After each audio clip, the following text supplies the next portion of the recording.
Hello, everyone, and welcome to the Z-Lord podcast. Yes, we're back. Well, Carter's not here yet. He's still on sabbatical. He's got a lot of things he's working out on, not to mention a lot of positive input to the latest Harvard administration conflict going on with you-know-who. And that's just the way it is, folks. There's a lot of challenges, a lot of conflicts, a lot of, how should I say it?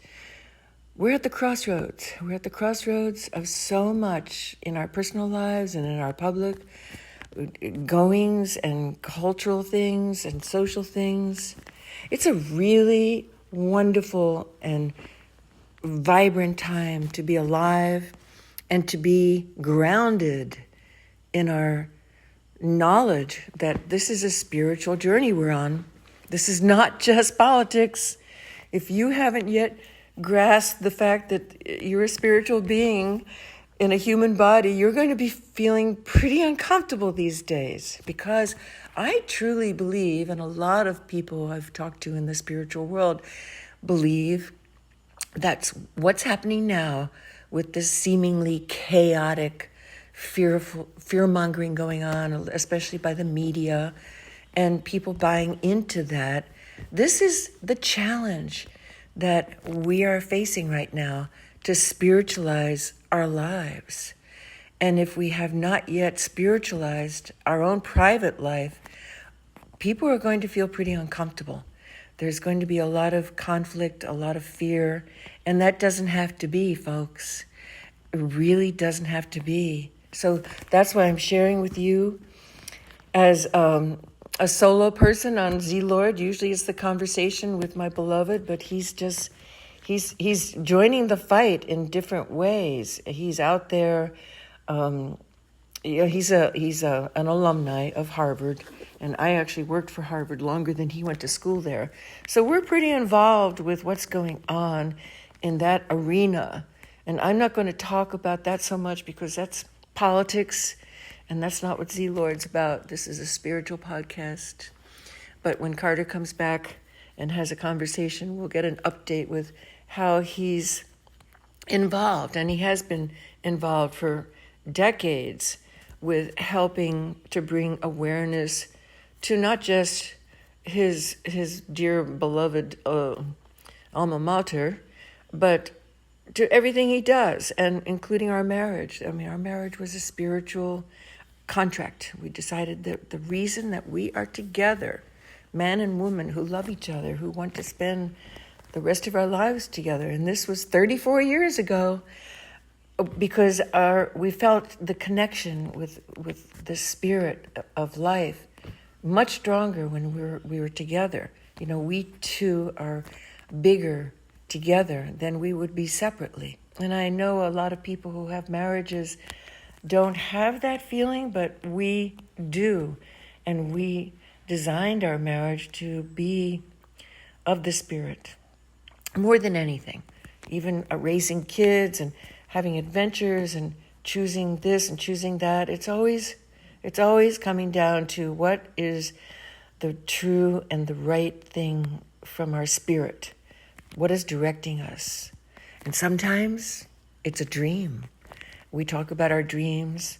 Carter's parents were very involved with dream analysis. They were teachers of dream interpretation in the ARE tradition, the Association of Research and Development. ARE, sorry, the Association of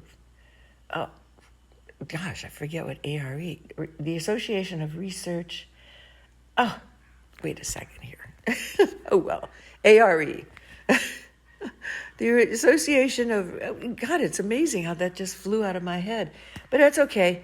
You know, when I talk to you on this Z-Lord podcast, I do not edit. If I make a mistake, if I sound like a jerk, hey, that's where it's at. So, you know, I'm talking to you like I would with a dear friend, and you are a dear friend, because I'm sharing this space with you heart to heart. So if I make bloopers, please forgive me. That's just the way it is. Oh, research and enlightenment. There it is. See how things just bubble up? The ARE is Association of Research and Enlightenment. It's Edgar Cayce teachings, and that is the dream work that I'm referring to. So I had this dream just recently. I'm just going to share quickly with you. It was about the chaos in the dream state. It wasn't necessarily bringing up real things in real life, but the dream was showing me that no matter how carefully I planned something, I was kind of like the person around which a bunch of activities was leaning on as a leader in the yoga world. There was a bunch of people, mostly women, who were interested in doing yogic work. And I don't mean just the postures, the scriptural studies, the meditation, the chanting and meditation, the mindfulness, the breath work, all that stuff that is the yogic way of life, where everything is the divine. Everything. Nothing is excluded from the divine, even hard things. So in this dream, all of a sudden there's chaos. And I got everybody on board this big, huge bus. I mean, man, I'm telling you, this was a big-ass bus. I've never driven anything like that in my life. It was the kind of bus where you just can't believe that it fits onto a road. When you're inside of it, it feels like it's 3 cars wide, but it's the same as the traditional traffic lanes. And so there it is. It's a big, huge little building, or almost like a little village, and I'm driving it. And the 7 or 8 people who are part of the chaoticness that I somehow was responsible for were on the bus. And we're going through traffic, and all of a sudden I'm at a traffic light, and I say to everybody, okay, you got to get off now, and I'm going to meet you at Harvard Yard at 11:30. And whoosh, everybody had to get off. And of course, nobody knew where Harvard Yard was because they were not from Cambridge, Massachusetts. And I'm driving. I knew they'd find their way because they're yogis. Yogis are very self-reliant. They can find their way. So I had to continue because the stoplight had changed. And there I am with this big-ass bus, and I'm looking for a place to park so I can just take a breather and relax and figure out what's going on. And so I'm driving, and all of a sudden, I'm in a cul-de-sac, and the traffic has stopped. And there I come to a place where there's this man who's in a uniform, and he looked like a doorman, like the type of person you'd see on the streets of New York City, actually, not so much Boston or Cambridge, who helps people embark and disembark and find taxis and open the doors and, greet them at the door, the doorman. And he had epaulettes, and he had shiny buttons, and he had a cap. And I just said, I'm looking for a place to park. And he just gestured. There's a place to park. Just didn't speak, just gestured with a smile on his face. And I knew I was home. I had a place to park. I was being guided. I was being taken care of. And the bus got parked, and the dream ended. And I had a smile on my face as I awoke, and I said, wow, all that chaos, and I was okay. I felt calm. I never once went into the fear thing. I never had misgivings that things were not going to work out. I just felt everything was okay, even though chaos was surrounding me. And the women who were on the bus, who were the yogis that I was somewhat, in charge of, whatever it was, a workshop or a tour, whatever, they too were calm and collected, and they just took it in stride that everything had fallen apart that we were planning on doing. And yet we had to change midstream. And even though we were stopped in the middle of a light and people had to disembark to go somewhere else. And I found the cul-de-sac and I discovered this doorman. When I wrote that in my little dream journal, doorman, I didn't even notice at the time because I'm just trying to get the dream down as quickly as I can as I awake.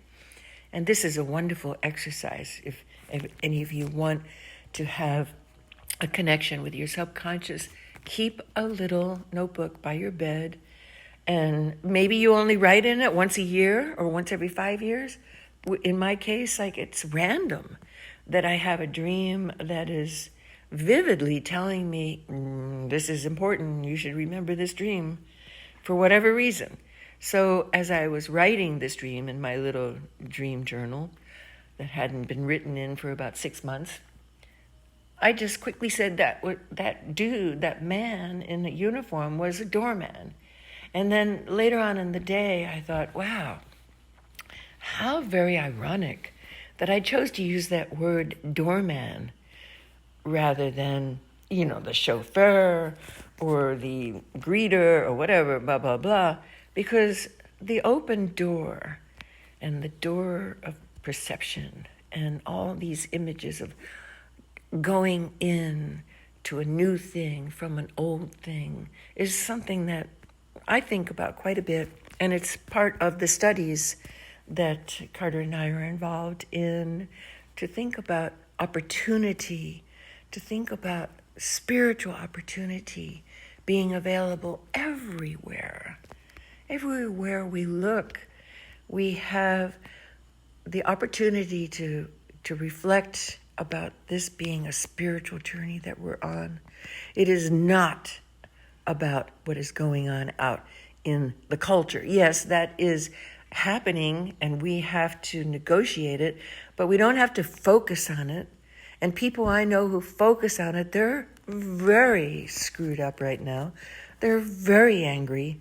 They're filled with frustration and hopelessness and anger and revenge and all sorts of negativity.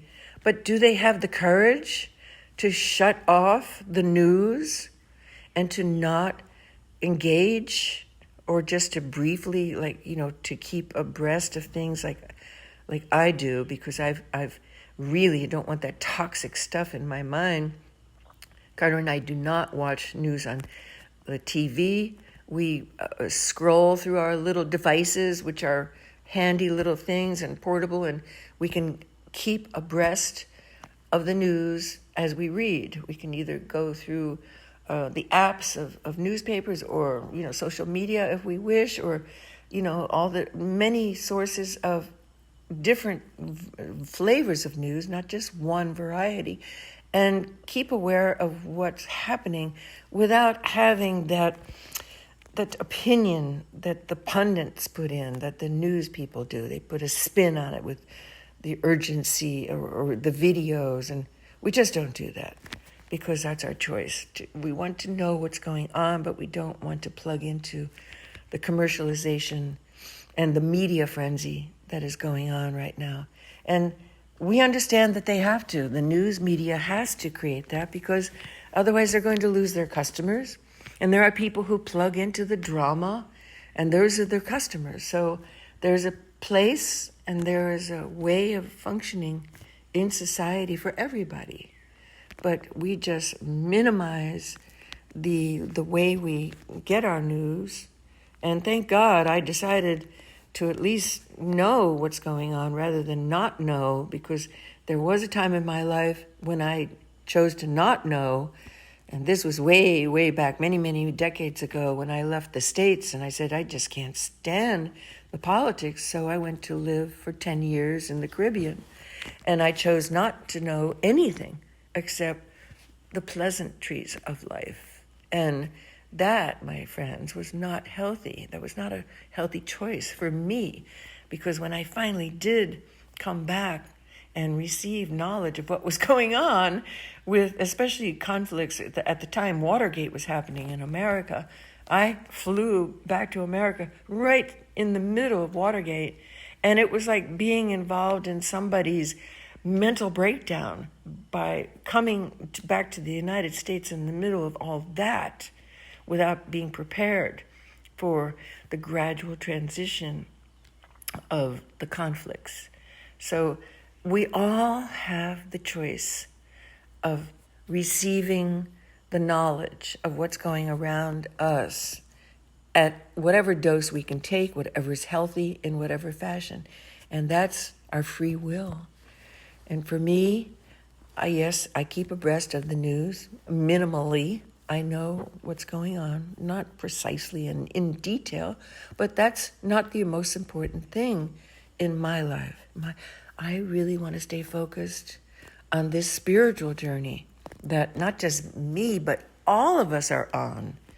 And that is my role as a public artist, and that's what I've dedicated this podcast to being aware of the spiritual magnificence that we are involved in, just being alive, and to be more attuned to the many, many opportunities of creating this connection with spirit in our own private life and in the way we raise our families, the way we interact in society, the way we choose our friends, the way we choose our food, the way we honor our holy temple, our bodies.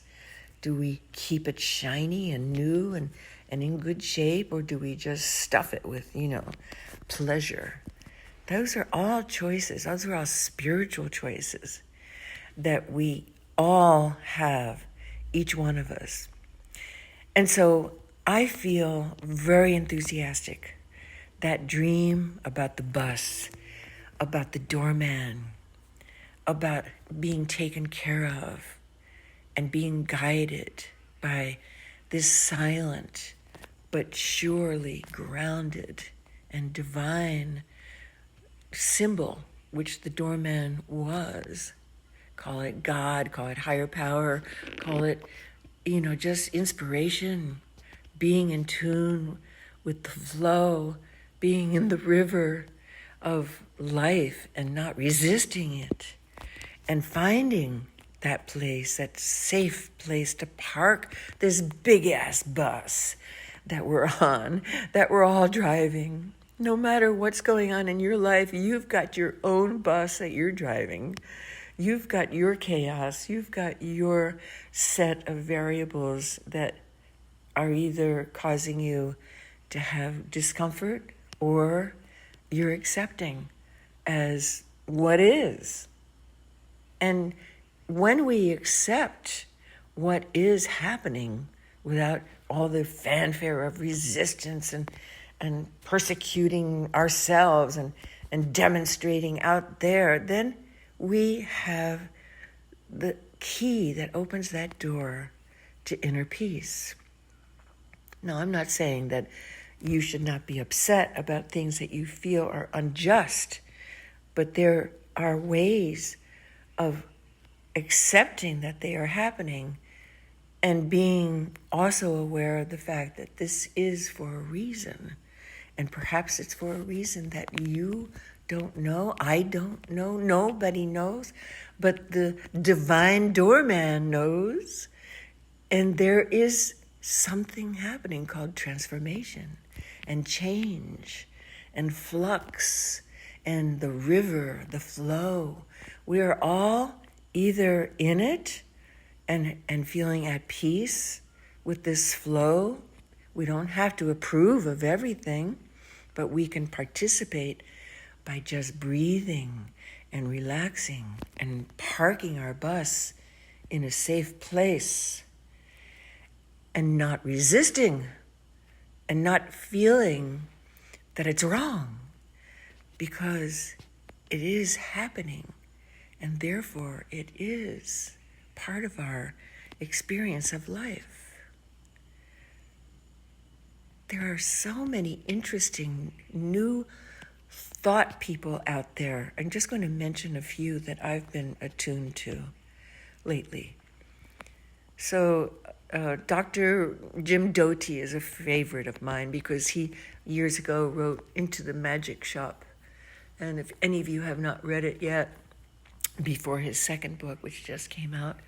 Please start with Into the Magic Shop, because it just is such a turn on to read a true story about some really awful situation that turns into wondrousness because of just letting life flow and being taught by other people who have this ability to be in the flow, to let go of fears, to let go of the things that prevent us from having the ultimate in experience in our life. So James Doty started many, many years ago by learning how to do his life as magic, which is really about breath work, mindfulness work, yogic, seeing the divine everywhere, but he calls it magic, and it was presented to him as magic. But his new book is called Mind Magic, and it's an exploration of science because he is a neurosurgeon. So we're not just talking about woo-woo stuff here. We're not just talking about, oh God, another airy-fairy.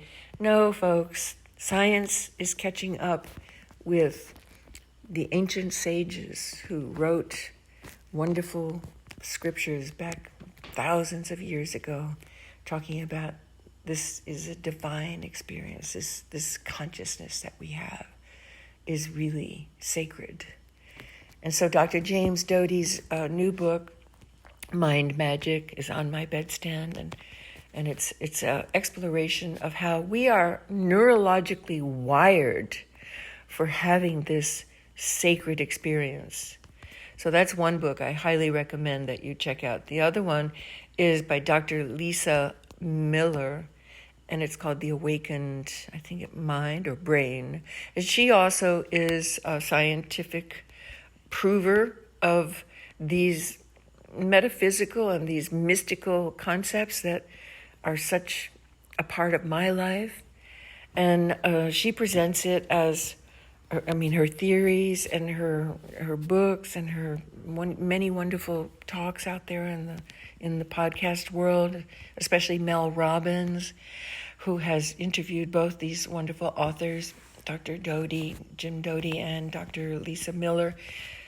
Both these scientific people are talking about the fact that our brains are absolutely spiritual instruments, that when we are using our brains in the capacity for which they were designed to be used as functioning creatures on this planet Earth, we then elevate ourselves from the mundane into the practical, mystical approach, the spiritual approach of life.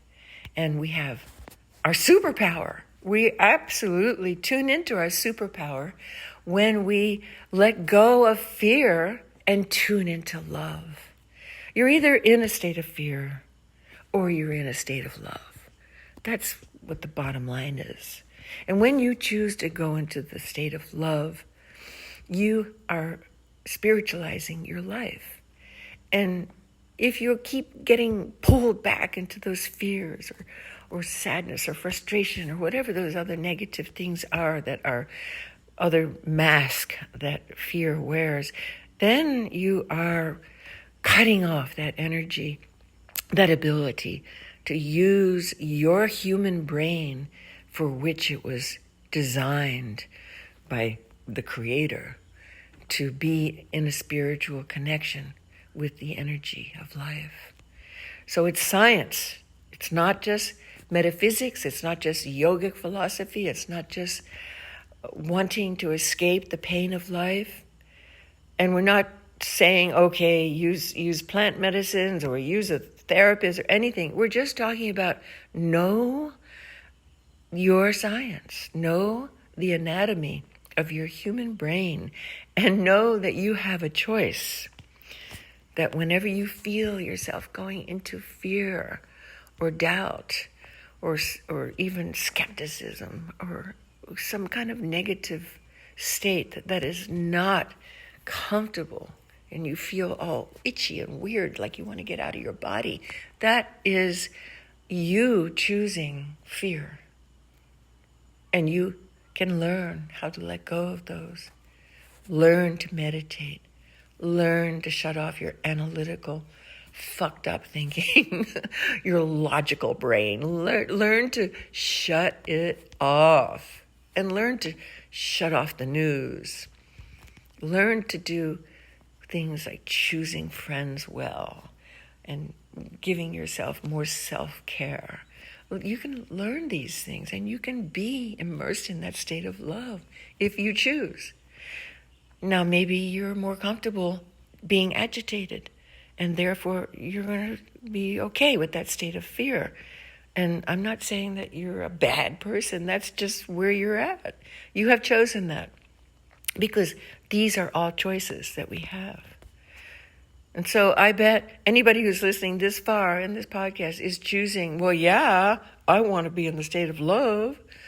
That's a no-brainer, isn't it?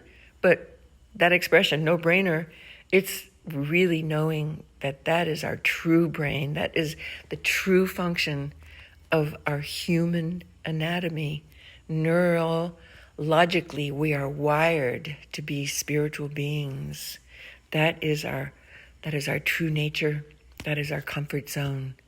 That is when we awaken to the state of oneness, that we are all in this together, that we are all little cells in the body of the divine creation. We are as connected with the furthest star that twinkles in the sky as we are with our little thumbnail. We are all connected through consciousness. And the way we immerse ourselves in that truth is by getting in tune with our own ability, which is an inner exploration. It's not about reading more books, but the books will encourage us and give us techniques. But the actual experientialness of sitting with a meditative intent, calming ourselves, following our breath, knowing that the breath is the bridge from our lower fearful self to our higher self of pure love, pure bliss, pure understanding, pure connectedness. It's through the breath. Because guess what? If we're not breathing, we're not alive. And breath is the key.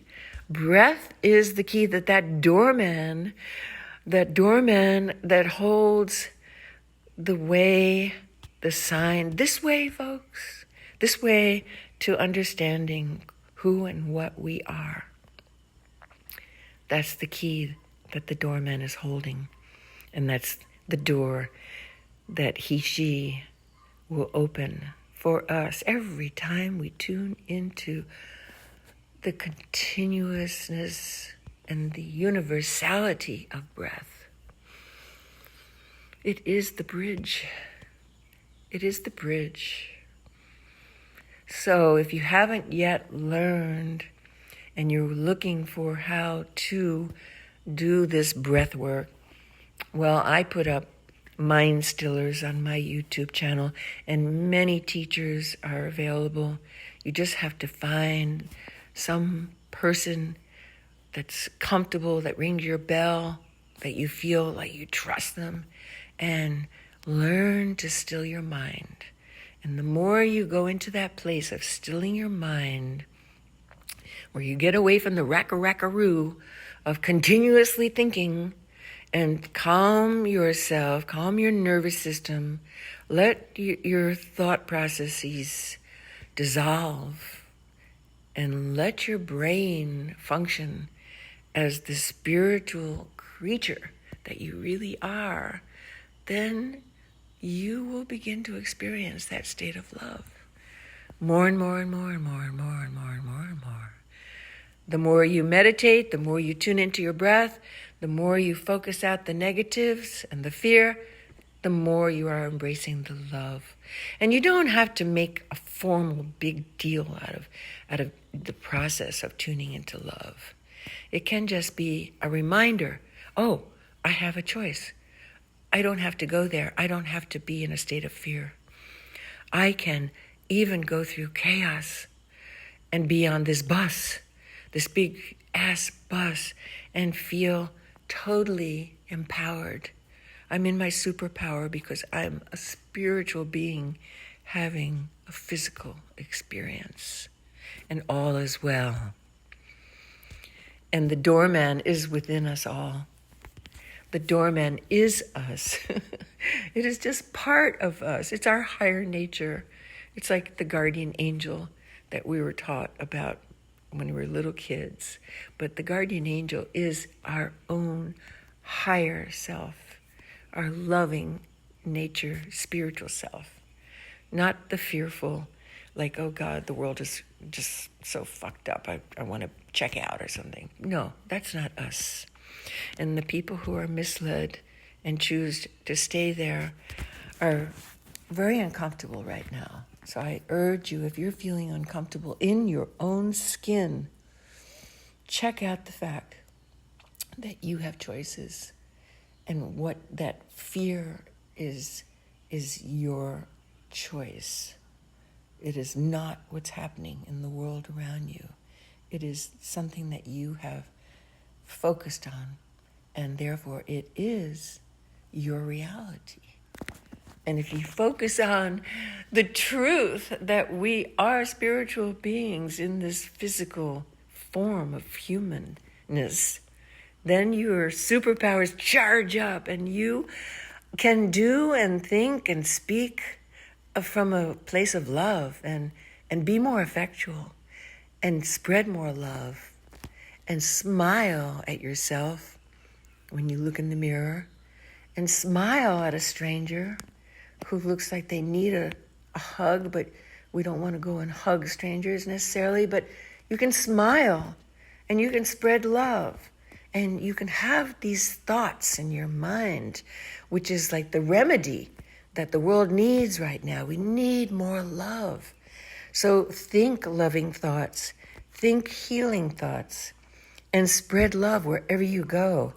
And then you participate much more effectually than as if you were out there demonstrating against certain, crazy people who are doing crazy things these days.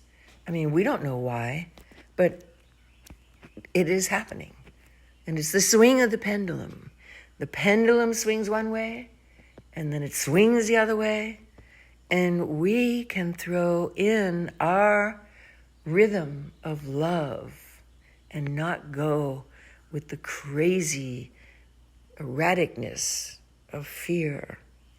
We don't have to do that. We can just be steady and calm and be the fulcrum of love, rather than that swinging pendulum that gets affected by the stock market and the tariffs and the rules and the blah, blah, blah, blah, blah, and it goes on, and you don't have to be affected by any of it. Be the fulcrum. Be the steady driver of this chaotic bus, and park your beautiful, big-ass bus in the cul-de-sac that the doorman is gesturing you to feel at peace at, which is the state of love. Love yourself first, and then you immerse yourself in this incredible opportunity to spread love everywhere, and you are helping to heal the world. You are the best activist that you could be, and you don't have to do anything except change your thinking and watch your thoughts. Every thought counts. Every feeling is for a reason. And be at peace. Drive your bus with the knowledge that you are being guided to that restful, peaceful place where to park the bus. Deep and safe and secure within your heart. that beautiful, big cave of the heart where love resides.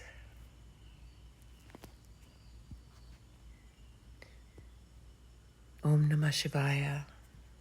And I'll talk to you again when I can.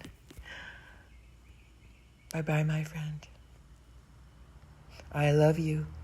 If no one has told you that lately, know that it is true. You are deeply loved.